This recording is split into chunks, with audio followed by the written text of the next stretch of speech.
what we've been doing over the last couple of weeks is breaking down a top 5 tough guy list. Casey taking the WCW side because that's where he was, and I was the WWF during the Attitude Era.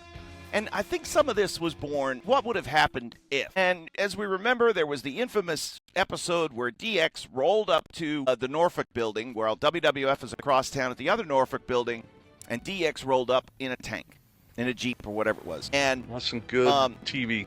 Yeah, and actually went down the ramp of the building, but the rolling door was closed. And I remember when they came back, and I asked Brian James, I asked Road Dogg, I said, well, what would have happened if the door would have opened?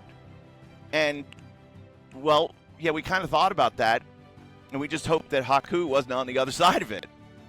And that was why Casey's number 1 last week was Haku, because the fight would have ended quickly. Now, the story goes, and we don't know this for sure, but the story goes is that Haku was on the other side of that door, and several other gentlemen were on the other side of that door. And we're just waiting for the word, is it okay for us to open this door and take care of business? And they were told, nah, just let them do their thing and get out of here. Again, protect your business. What would have happened if that door would have opened? And could that episode, if it would have really broken down, could that episode have swung the balance of power within the Attitude Era? We'll never know. But obviously, it would have put DX on the defense immediately, and they were not equipped for that type of situation. It would have been bad, and that certainly wasn't the intent, but obviously, hey, go and provoke WCW into a real fight, guys. No, it was take advantage of them being across town. I think the toughest guy in DX would have been Billy Gunn. Yes, agreed. Toughest guy, no doubt, was Billy Gunn. Shawn could probably do a thing or two, then Triple H, then China, and last would be Brian James, who was not tough at all, and would be the first to admit it.